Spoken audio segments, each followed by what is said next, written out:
So in this episode of How Do We Wire It, this is a diagram of a high efficiency spark ignition system. So we have our service switch, we have an emergency switch, thermostat, fan limit switch, indoor blower, transformer, an inducer blower, ignition module, our ignition pilot hood, and our gas valve. So let's begin. When we are wiring this particular type of equipment, we have to understand that this is a high efficiency 90% spark ignition furnace. So in my previous episode we did discuss how to wire an ignition module. So the concept is still pretty much the same, except for the addition of our inducer blower and the different style of ignition module. So when we're doing this, again, we always want to start off with our L1 and our power supplies. So I have L1. L1 is going to come in. It's going to go through my service switch, out of my service switch, into my emergency switch at the top of the stairs. And now, where do I want it to go? Again, here's that wonderful understanding of where do I want my power to go, where do I want to send my components, and how do I want this to work? Well, again, I got to make sure that I power up all of my line voltage stuff first. So I have a fan limit switch, I have an indoor blower, I have the primary side of my transformer.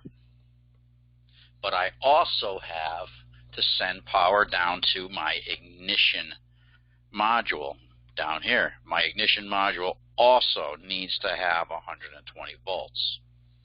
So let's take care of my fan limit first. Alright, so I'm going to come over to my normally open side of my fan limit switch, because again, remember, my normally open is what's going to control my blower. And when we are in the heat mode, I want my blower to run in low speed.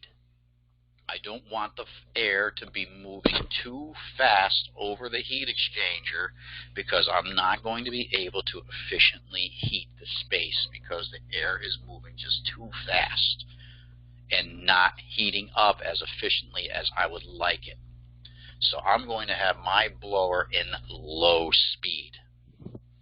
I'm going to complete that circuit by taking my common and going right back to my neutral. Just like so. Okay? That is my blower circuit. Now, I'm also going to power up off of my emergency switch. I'm going to send power down to my transformer. Straight down like that. I'm also going to complete that circuit.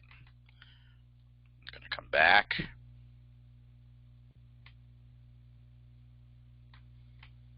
to my neutral. Boom. Now, I'm also going to be sending power down to my ignition module. Okay, out of my ignition module, I'm going to come in on L1. And I'm going to explain to you why I have a power supply down on my ignition module in a couple of minutes. So just bear with me. Okay, out of my neutral,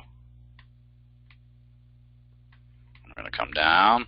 And again, just for the kind of sake, so you can kind of see how this is working, I'm just going to take my wires,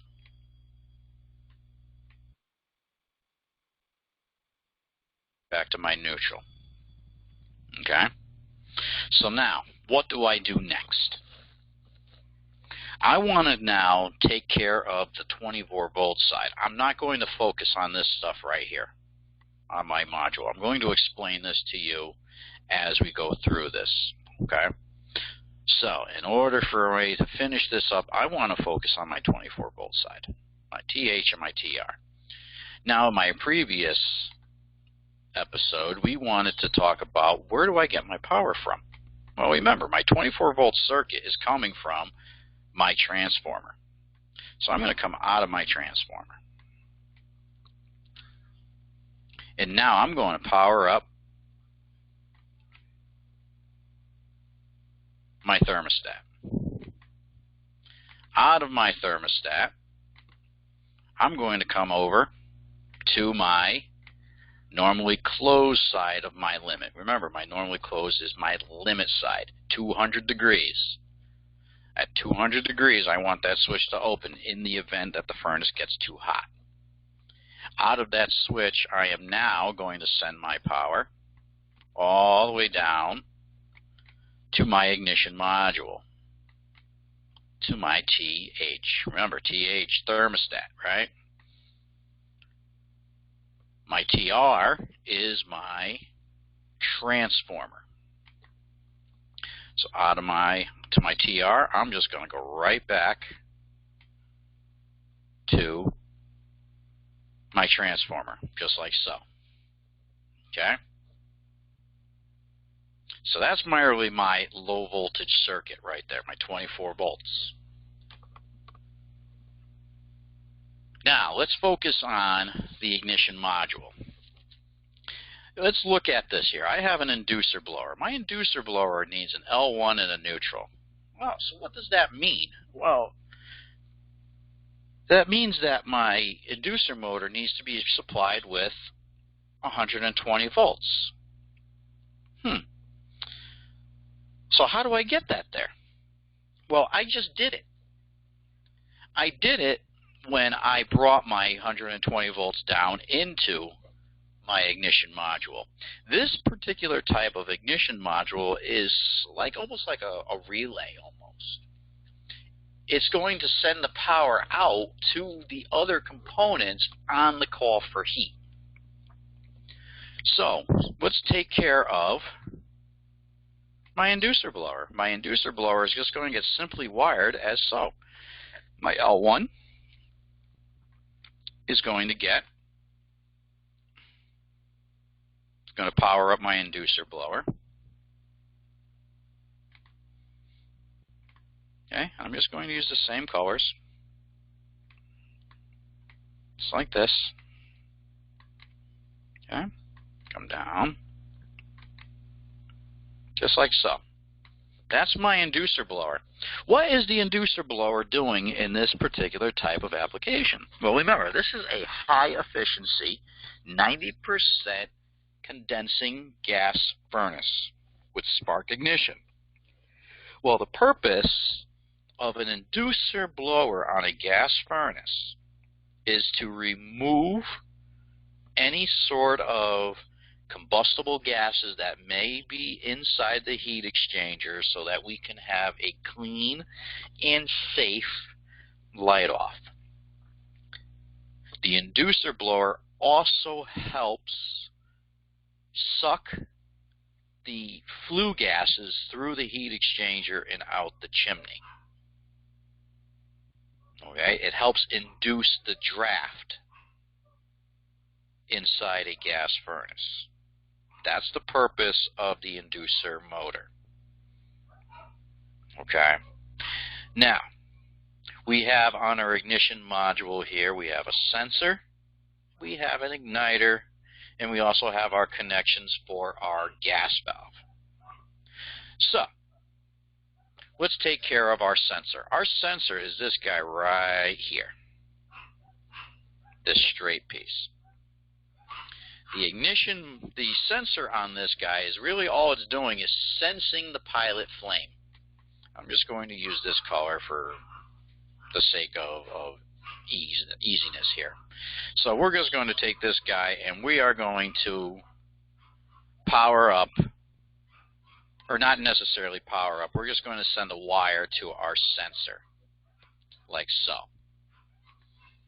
My igniter wire, and I'm just going to use a much darker color here, is going to be what's going to send the power to our igniter so that I can actually ignite the gas. My pilot hood here, this would actually be my my little pilot pilot line. So I'm just going to kind of take a little color here, maybe this color here. This is actually my gas line, my pilot, right here. So my gas would actually be coming in to this little guy where it would actually get ignited. Okay? So once that happens, in my pilot lights, that flame sensor is going to sense that little pilot flame. And when that happens, that little flame sensor sends a signal right back into the ignition module. And it tells the module, okay, you can ignite the main burners by energizing the gas valve. So in order to wire the gas valve, we just got to simply follow what we have on our ignition module. We have our PV, which is our pilot valve. All right, the pilot valve is what's going to be igniting our little pilot hood. All right, that's going to be giving us our little pilot flame. We have our main valve, right, which is going to ignite our main burners. And then you have your little common, your PV-MV, which is nothing more than my connection between my pilot valve and my main valve. My ignition module is really doing all of the work in this particular type of furnace. Sequence of operation, again, is really relatively simple. Your thermostat calls for heat. That thermostat is now going to send the signal down to my ignition module, through my TH terminal on the ignition module. The ignition module is now going to send that power out to my inducer blower. My inducer blower is going to now begin to spin. And as it does, it creates a draft. And it sucks any sort of leftover combustible gases that may be inside the heat exchanger so that we can have a safe and clean light off. Once that happens and all of my safeties are closed like they're supposed to be, now mind you, in a gas furnace there could be a lot more safeties such as pressure switches, rollout switches, high limit switches, all sorts of stuff. As long as all of my safeties are closed, that signal will now be sent back to the ignition module where the pilot light will be lit. The pilot light gets lit, the flame sensor senses that flame, now sends that signal again back to the ignition module, where the ignition module will now energize the main valve on the gas valve, igniting the main burners. Once those main burners are lit, I begin to heat up the furnace at approximately 140 to maybe 150 degrees. My fan side of my fan limit switch will now close, turning on the indoor blower. The indoor blower will turn on, now delivering that warm air into the space where I can now begin to heat the space. And that's how you wire a high efficiency induced draft spark ignition system.